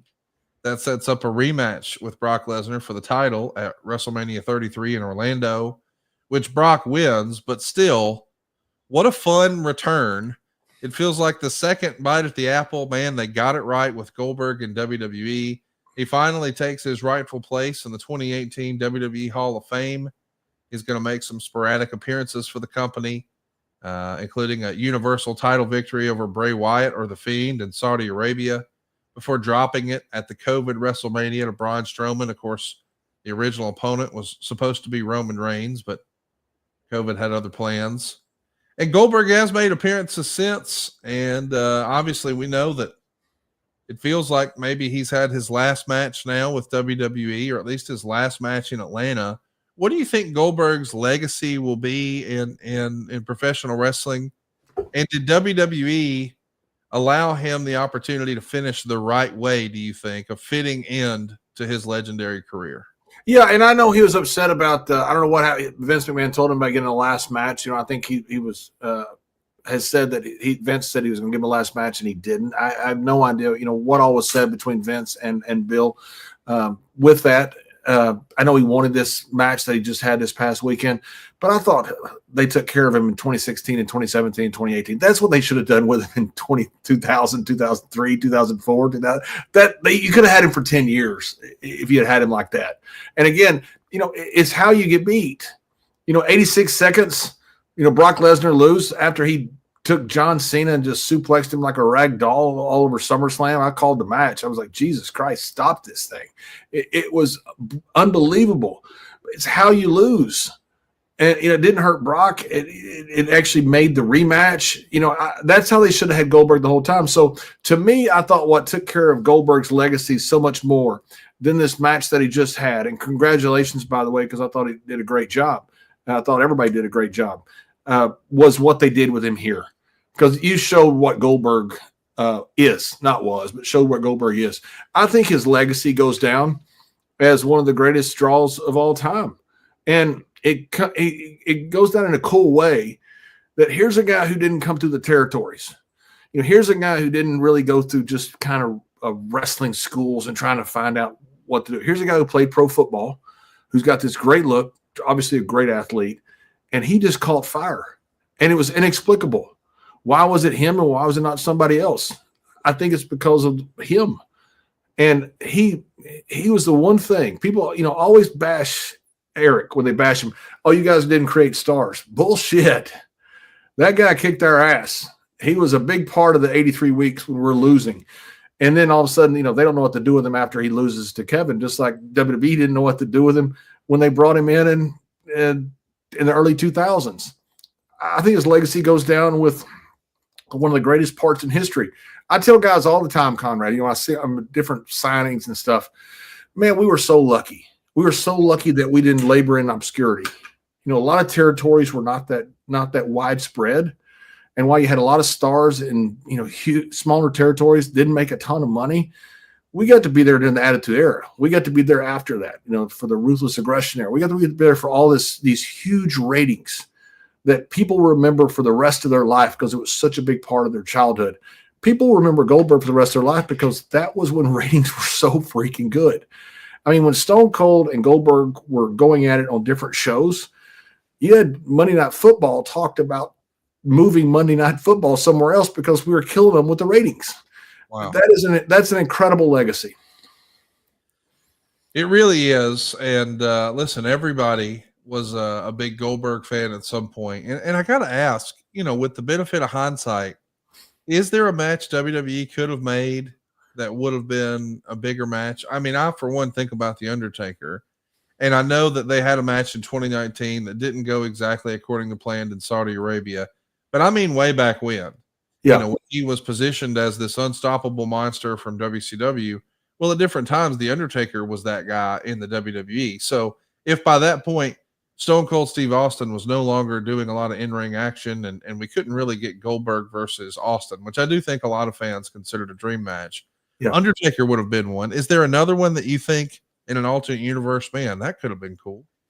Yeah, I think unfortunately got hurt was Shawn Michaels. I think Goldberg versus Shawn Michaels would have been just absolutely fantastic. I mean, that's the ultimate matchup. You got this beast versus this incredible guy who's just full of frenetic energy. I think that would have been a fantastic match. And that's the monster that Undertaker needed was in Goldberg. I mean, that match could have been world class. They could have had several matches. There were so many guys that were so talented in the Attitude Era that were just after. Goldberg could have had some great matches. I mean, some terrific matches. Not long ones. We've talked about that, but there could have been some incredible stuff done. It's just, unfortunately, WWE, I just don't think they knew what they had. Yeah, I know there's going to be a smart ass out there who says, actually, Shawn did wrestle Goldberg. Yes, it was a 6-minute no contest Monday Night Raw match, but I think what John was referring to is a real feud, a real feud where you had the Heartbreak Kid, something was at stake, and you had Shawn out there. I think, man, that could have been, you could have had something really cool being done. And, listen, I think it would have been interesting. I'm not saying the match would have been great, but can you imagine what we could have done if we would have had, that younger crop of talent? The Chris Benoits, the Eddie Guerreros. We saw what they were able to do with guys like Brock Lesnar. Can you imagine Eddie Guerrero versus Goldberg? Come on. Or Benoit? I mean, my God, man. Kurt Angle. They would have been great. Jesus. Kurt Angle. Come on. That was shocking how good that could have been. Yes. Well, it could have been, man. Sparing Hornswoggle, that would have been good too. Just doing it randomly in shows, just like show up and like spear Hornswoggle and just keep doing it over and over and over. You know what? There is still a chance. Maybe that's what we should do. I just want to throw it out there now. Let's do Goldberg versus a whole Survivor Series team. And on one side, we'll have Goldberg, of course, and he doesn't need any friends. Nope. He's all set. But on the other side, we could have Hornswoggle. Yep. We could have Brother Love. Yes. We could have Gerald Briscoe. Yes. Who would round out? Oh, Tony Chimmel. He could be there. Oh, my God, yes. Missing? That would be a great tag team partner against Goldberg, the Survivor Series. Is there one wow. Chimmel accounts for like 2 people. So, I mean, I don't know that. If you ever see him in catering, and, I got it. Yeah. He sent me a nasty note the other day, and I don't know why he sent it to me. I've been very nice to him for 30 years. That's all I've ever seen. I mean, I've heard you compliment him countless times, and now he's being rude to you by text. That's a shame. He's a huge Mets fan, and I sent him a note on Twitter every time Judge hits a home run. Get up, Chimmel. Get on your hoofs. Oh, my gosh. Well, get on your hoofs. If you've got credit card debt, SaveWithConrad.com can help. There's a lot of economic uncertainty, but I'm telling you this, if it looks like your credit card debt is going up, well, you're not alone. You see right there this past, at the very beginning of the year, actually, we passed $1.21 trillion in household credit card debt. That's more than ever. And if you're feeling the stress of having more month at the end of the money, we can help at SaveWithConrad.com. We just did that for Bo, a machine operator here in Alabama. He had some unplanned expenses when he had some vehicle troubles. He's got some kids driving, and, man, there's a bunch of new unexpected expenses that way. Well, here's what we did. We got him a game plan together, and we used the equity he had in his house to pay off all of his debt, get those cars back on the road. We even showed him how to reduce his monthly homeowner's insurance. He's got cheaper monthly payments now, and he doesn't have to worry about all that credit card debt. And he doesn't have to worry about these new curveballs that life has thrown him with those vehicle challenges. And if you got kids driving, you know what I'm talking about. Whatever your situation is, we'd love to help you at SaveWithConrad.com. Let my team run the numbers for you. And I know John agrees with this. Hey, my grandfather used to say, son, the only good snake's a dead snake. I disagree with that. But the only good debt is no debt. There's no such thing as good debt. Get out of debt, boys and girls. And you need a plan to do that. And I want to show you the faster, cheaper way to do it. You see, once you owe this credit card debt, it's up to you how to pay it back. Keep doing what you've been doing at what, 28%? Or get a better interest rate, get a greater tax deduction, and get a plan to pay your house off. That's the real American dream, to own your house free and clear. And at SaveWithConrad.com, that is our priority. So much so that we give you a year 3 guarantee. You know, all the interest rate experts out there are predicting that rates are going to fall in the next few years. Well, when that happens, we don't want you to miss out. So don't wait and think you need to refinance once the rates go down. You're overpaying right now. And to wait is basically saying, I'm okay with just throwing good money after bad. No, let's start saving money today. But when the rates improve in the future, we'll refinance you again, let you take advantage of those reduced rates and not charge you a whole new set of closing costs. It's our guarantee we give you in writing at SaveWithConrad.com. Start saving money today. You don't need perfect credit or money out of your pocket. And if we can't help you save some cash, we won't waste your time. At SaveWithConrad.com, NMLS number 2129, equal housing lender, SaveWithConrad.com. And did I mention no house payments for 2 months? SaveWithConrad.com. We're live here on YouTube this morning. We've got some live questions. Instagram, a wrestling historian wants to know, what if Goldberg had challenged JBL for the title? Now that could have been fun. Did you ever have a singles match with Goldberg at all? I don't think I ever was in the ring with him. I would have loved to have been, because he came in and was on Raw, and that was when he had the brand split was legit, and people didn't cross over. At the same time, I wanted to have a match with Triple H. I always wanted to have a match with Triple H when he was champion on one brand, I was champion on the other. We did an interaction one time, I think at WrestleMania or something, and I thought, man, that would have been really cool. I would love to have worked with Goldberg. I mean, love. The JBL character was such a chicken shit character. I mean, it's kind of like Magnum TA to me, a little bit different, but I always thought Magnum TA was a guy that I really would love to have worked with in history. Goldberg's another guy, because I could have sold him, ran from him, been a coward. I mean, I could have had so much fun with Goldberg.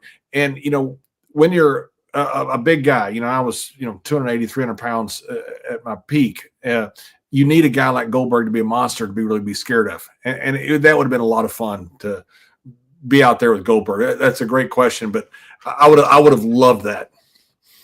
We got to talk a little bit about AOTV Productions. He's here with us live, and he's got some really interesting questions for us. I don't know if you've seen this one, but this is something I didn't know. Apparently, Liv Morgan's stalker was catfished by someone pretending to be Liv, and that person humiliated him.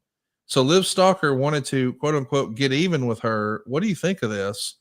John, this is a scary story. I mean, I guess I knew that she had some stalker issues, but the idea that someone pretending to be her, and we've seen this before, where those people might DM somebody and be like, hey, it's Charlotte Flair, and I really need you to buy me an iTunes gift card for $100. I mean, there's something silly where it's like, clearly she doesn't need that.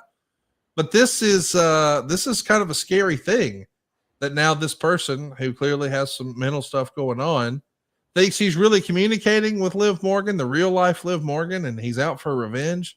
Man, what a scary story this is, right? And I don't care if they have mental disorders or not. Lock their stupid ass up. Yes. Period. I don't care. That's an excuse, Sal. They need to be taken care of. Yeah, they need to be taken care of, but they need to be behind bars so they don't hurt people that don't deserve to be hurt. You say, well, you got to take care of these people with their mental disorders. I completely agree with that. But take them out of free society first. And I have no sympathy for these guys whatsoever. I mean, it's horrible. You got this pretty young lady on television, and people feel like they can do something over social media because of the fact that they feel an attachment to this person because they see them on television. They feel a relationship to them, and that's horrifying. It's scary. It's why you see crazy things happen. And that's why people, when you have something like this, you've got to have cause and effect. You've got to have a system where you can track these people down like that, arrest these people, put them behind bars, and then if they need help, get them help behind bars, and do not let their ass out until you know they are safe, and still put a restraining order where they can never be within X, whatever X is, around these people. This is horrifying what people do. I feel so sorry for I don't feel sorry. I feel scared for some of these, young people out there that get stalked by these idiots. That there's a lot of mental problems out there. That's no excuse, though, for them to be in free society. If they're dangerous, they need to be locked up. And you can't take the risk. You can't take the risk of, I don't think they're dangerous. Right. Bullshit. Lock their crazy ass up and then figure out if they are. ALTV Productions, still with us here live, says, hey, John, many fans were happy when Triple H took over creative, and now some of them are saying they want Vince back. I guess you can't please everyone. What do you think of what Triple H has done creatively? Holy cow, it's unbelievable what he does. I mean, it is. I used to be in creative meetings because I was a part of, either short time as an agent, but I was always part of being a commentator. And Vince wanted us in creative meetings, not the original creative meetings like on Thursday or Friday, but where you did them on game day, where you did them on show day. And so, I'd see what these guys would go through. It was hard writing for shows back then. And they've got, this past weekend, they've got Saturday night's main event. They've got Evolution. They've got all these other matches going on, and still your regular television shows. I think Triple H Hunter has done a job that no one else in the world could do. No one. I didn't think anybody could take over Vince's spot. And Hunter has not only done it, they, along with Nick Khan and Bruce and that incredible staff they have, the talent they have up there, they've made this thing that I never dreamed wrestling would be this big. Kudos to those guys. Are they going to make mistakes? Oh, my, of course they are. You're doing TV 52 weeks a year. You've got to try so many things. A lot of things aren't going to work. And you'll point out, oh, man, they had 10 big failures last year. Yeah, out of several thousand different segments. Yeah, people love to point out the failures. I think they've done an unbelievable job, and I'm a huge fan of Triple H. And I think Vince was the greatest guy in wrestling history as far as being creative in business and all of that. It's shocking to me how good it is. We got to do another question here from Ask a Bum. I don't know if you saw, but recently Steve Blackman did an interview with Chris Van Vliet, and he tells the airport story that we've told here on Something to Wrestle from his perspective, but he even makes sure to say something along the lines of, JBL is no punk. I think that's pretty cool that we finally heard that story from somebody else. And of course, you were the foil in that story. I was. But even Blackman, all these years later, is like, now that being said, JBL's a bad man. That had to make you feel good to see. He did. I saw it, and I love Steve. And I love Steve back then. I like Steve. We always say we love each other. The boys that do that. I like Steve, and I liked him back then. We were friends before. We're friends after. It shit happens. I tell you what, it's like fighting an Avenger. I've never been hit that fast, but like he had 8 hands. Thank God he stepped his foot back in a bag, and that saved me. But yeah, Steve's a good guy. And a very talented guy. He was the one guy. I remember Shamrock wished that Steve had gone to the UFC because Shamrock thought that much of him. That's saying a lot coming from one of the former UFC champions. So yeah, I saw it. I'd love to see Steve. I saw him a few years ago. Last time I saw him, he's in incredible shape. I guess he's 61 now. I'm 58, so we're about the same age. But man, he looks great. He looks like he can still do stuff. He's a bail bondsman, a bounty hunter, right? Is that what he is? Yeah, that's right. Absolutely. And I think that's his first time he's done an interview in forever. So I'm glad to hear that he gave you some props. We're live here. We got a question out of left field, but I'm going to ask it to you, John, because I know first and foremost you're a big wrestling fan. John, would you have imagined this 2 matches, Chris Benoit in his prime versus Gunther, or Chris Benoit versus Kevin Owens, or Dragunov? Like, when you think about dream matches for Chris Benoit, is it Gunther? Is it Kevin Owens? Is it somebody else? Like, if there was a dream Chris Benoit match out there, who stands out to you, John? This match they had between Okada and Omega, people were waiting for this and waiting for this. If you'd have seen, and if we would have had Benoit versus Gunther, my gosh, brother, I'd have paid whatever to see that. That would have been shocking how good it was. It'd have been violent. It'd have been great. I mean, that would have been unbelievable. And you would have seen nothing but action from bell to bell. Those 2 guys can really go. And yeah, I would have loved it. I love fantasy matchups. I have never thought about that one, but that one to me that's the one I'd love to see. I think we'd all love to see that. Gunther, man, what a special talent and what a special career that Goldberg had. I hope that's not it. I hope that we get to see one more. I did hate that his farewell speech was cut off by NBC. How great was the meme, though, where you had Bret Hart in the control room? The memes they have tickled me. I mean, I know it shouldn't have been funny, but it was. It did make me laugh. But I love when guys get a send-off like that. It really does make me happy. They were careful not to call it his last match. Maybe he'll do something outside the tent. If he does one more match outside of WWE, is there somebody out there?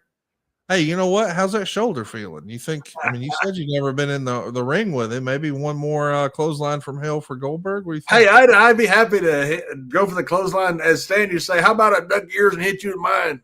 Duck the clothesline, hit me with a spear. I don't know if I could take it or not, but it'd be fun trying. Like I said, when I was on the panel with Stan hit me with the clothesline in Japan one time, and the first time I'd been hit with it.